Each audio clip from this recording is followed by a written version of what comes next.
Hello student, I am going to teach about what is Coulomb's law। आज का हमारा topic है कि कूलम्स लॉ होता क्या है। बहुत ही इंटरेस्टिंग टॉपिक है। कृपया आप लोग वीडियो को बिना स्किप किए पूरा देखेंगे। और मेरे वीडियो जो मैं आप लोगों के लिए यूट्यूब पे डाल रहा हूँ उसके लिए एक ज़रूरी इन्फॉर्मेशन है कि वीडियो छोटा हो या बड़ा, वो मेरा ही मिस है। अब से वीडियो बड़ा ही जाएगा आप लोगों के लिए।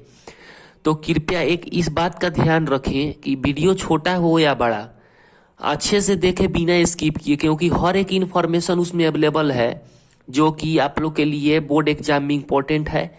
और कल का क्लास तो काफ़ी इम्पोर्टेंट था, उसको देखें ज़रूर और उससे अपना पढ़ाई को अच्छे से जारी रखें। मैं एक एक वीडियो प्रतिदिन रोज रोज आप लोग के लिए डालता रहूंगा। कोई कहीं से दिक्कत नहीं होगी, सब अच्छा होगा। चलिए तो शुरू करते हैं कूलम्स लॉ के बारे में। मेरा हेडिंग हो जाएगा कूलम्स लॉ।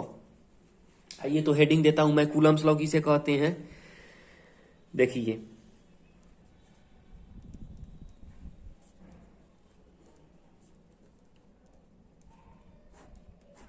कूलम्स लॉ ये हमारा क्या है, हेडिंग है कूलम्स लॉ। ठीक है, इसके बारे में हम लोग थोड़ा हवा चल रहा है, कोई दिक्कत नहीं है, पढ़ाई जारी रहेगा, पढ़ेंगे कूलम्स लॉ क्या होता है। चलिए तो देखते हैं। देखिए तो कूलम्स लॉ क्या होता है मैं बता रहा हूं आप लोगों को। In order to calculate electric force between two charges we study Coulomb's law. देखिए कहने का मतलब है कि दो चार्जेज के बीच में जो इलेक्ट्रिक फोर्स हम लोग कैलकुलेट करते हैं, दो चार्जेज के बीच में क्या कैलकुलेट करते हैं, सॉरी, जो इलेक्ट्रिक फोर्स हम लोग कैलकुलेट करते हैं उसे हम लोग क्या बोलते हैं, कूलम्स लॉ बोलते हैं। ठीक है, अब हम लोग पिछले बार भी पढ़े थे कि इलेक्ट्रिक फोर्स क्या होता है। तो electric force, the force between two charges is called electric force, यही ना होता है। पिछला वीडियो मेरा आप लोग जाकर देख सकते हैं कि the force between two charges is called electric force. दो चार्जेस के बीच में लगने वाला जो बल होता है वह इलेक्ट्रिक फोर्स होता है। तो हम लोग को वही कैलकुलेट करना है, दो चार्जेस के बीच में जो इलेक्ट्रिक फोर्स कैलकुलेट होता है, इसीलिए हम लोग कूलम्स लॉ पढ़ते हैं।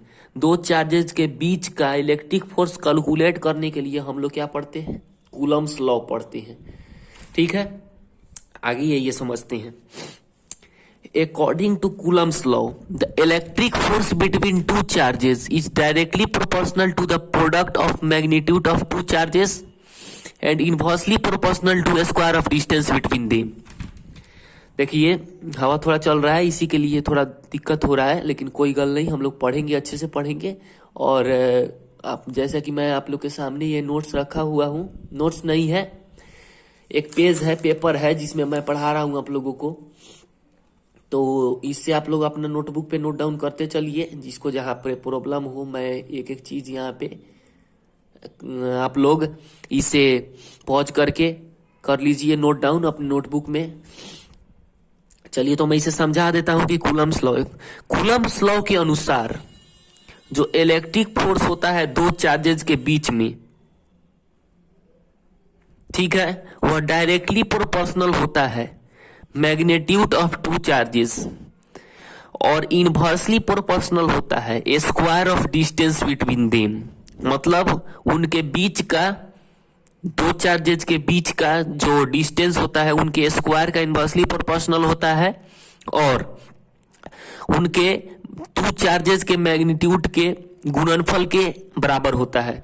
अब आइए हम इसे स्पष्ट समझते हैं कि ये क्या कहना चाह रहा है।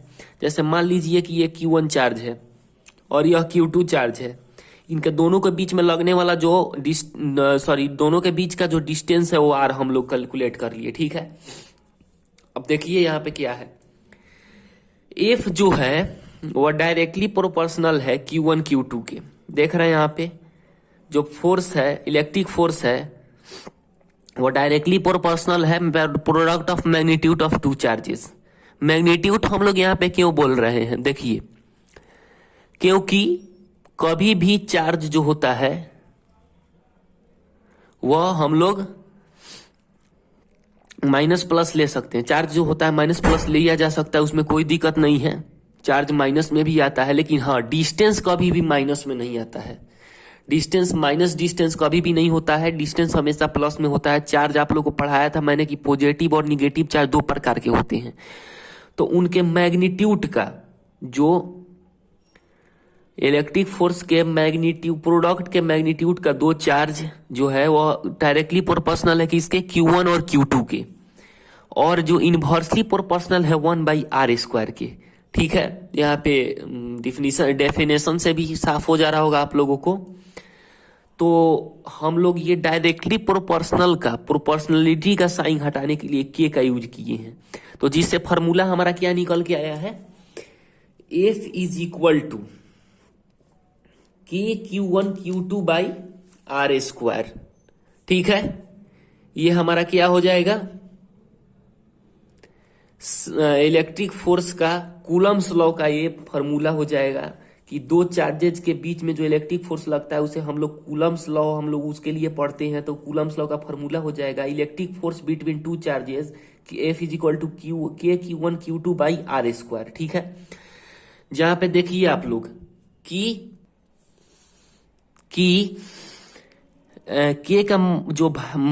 का जो मतलब होता है वो इलेक्ट्रिक कांस्टेंट होता है। के जो होता है वो एक इलेक्ट्रिक कांस्टेंट होता है, कांस्टेंट वैल्यू होता है जो कि फिक्स होता है। के का मान जो होता है वो 1/4πε0 होता है। अगर हम लोग इस फार्मूला को दोबारा दूसरा फार्मूला के रूप में लिखना चाहे तो हम लोग इसको क्या लिख सकते हैं, देखिए F is equal to 1/4πε0 Q1 Q2 into r²। यही ना, मान लीजिए 1 हटा दिया तो Q1 Q2/4πε0 इंटू r²। ये भी एक हमारा फॉर्मूला निकल के आ गया। ठीक है, ये हमारा एक फॉर्मूला हो गया। अब देखिए ई जो नॉट होता है वो परमिटिविटी ऑफ फ्री स्पेस होता है। हम लोग पढ़ेंगे कि परमिटिविटी क्या होता है, लेकिन फिलहाल जानिए कि ई नोट जो होता है वो परमिटिविटी ऑफ फ्री स्पेस, जिसको वैक्यूम भी बोला जाता है। ठीक है, जिसको क्या बोलते हैं हम लोग, वैक्यूम भी बोलते हैं। वैक्यूम का मतलब जहां पे एयर मौजूद नहीं होता है उसे हम लोग क्या बोलते हैं, वैक्यूम बोलते हैं। VACCUM। ठीक है, सॉरी WM वैक्यूम, VACCUM। ठीक है, स्पेलिंग जो भी है देख लेंगे आप लोग, साइंस है उतना स्पेलिंग का जरूर नहीं, लेकिन हाँ permittivity of free space E note को हम लोग बोलते हैं। ठीक है, अब आइए आगे मैं आप लोग को और आगे बता देता हूं, कुछ इंपॉर्टेंस है। जैसे देखिए परमिटिविटी जो होता है वो इलेक्ट्रिकल प्रॉपर्टी होता है, विद्युतीय एक गुण है। और ई नोट का मान जो होता है 8.85 इंटू 10⁻⁻12 होता है। के का जो मान होता है 9 इंटू 10⁻9 होता है। ये सब याद करने वाला है, बोर्ड एग्जाम में काफी इंपॉर्टेंट फॉर्मूला है। ये सब ये आ सकता है, पूछ सकता है हमको। और के का जो है FR²/, देखिए अब कैसे हुआ, के is equal to FR²/Q1 Q2 कैसे हुआ। मान लीजिए कि F इज इक्वल टू के Q1 Q2/r² है। अगर हम लोग इसमें से के निकाल देते हैं तो ये FR² मल्टीप्लाई हो जाएगा, Q1 Q2 नीचे आ जाएगा। इसे आप लोग समझ गए होंगे। अब SI यूनिट ऑफ के जो है वह न्यूटन मीटर स्क्वायर पर कूलम्ब स्क्वायर होता है। कैसे होता है, अब देखिए हम लोग समझने का कोशिश करेंगे। ऐसा यूनिट ऑफ के का यही ना मान है। तो देखिए फोर्स का न्यूटन हो गया, r² एंड डिस्टेंस का मीटर स्क्वायर हो गया। Q1 Q2 जो है वो चार्ज है, तो चार्ज का ऐसा यूनिट क्या होता है, कूलम्ब होता है। तो कूलम्ब नीचे है, ये नीचे ऊपर जाएगा तो क्या हो जाएगा, माइनस में हो जाएगा। अब देखिए ऐसा यूनिट ऑफ ई नॉट। ठीक है, ऐसा यूनिट ऑफ ई नॉट क्या हो जाएगा, इसका सीधा उल्टा हो जाता है। ठीक है, कूलम्ब स्क्वायर पर न्यूटन और पर मीटर स्क्वायर। ठीक है, थैंक यू।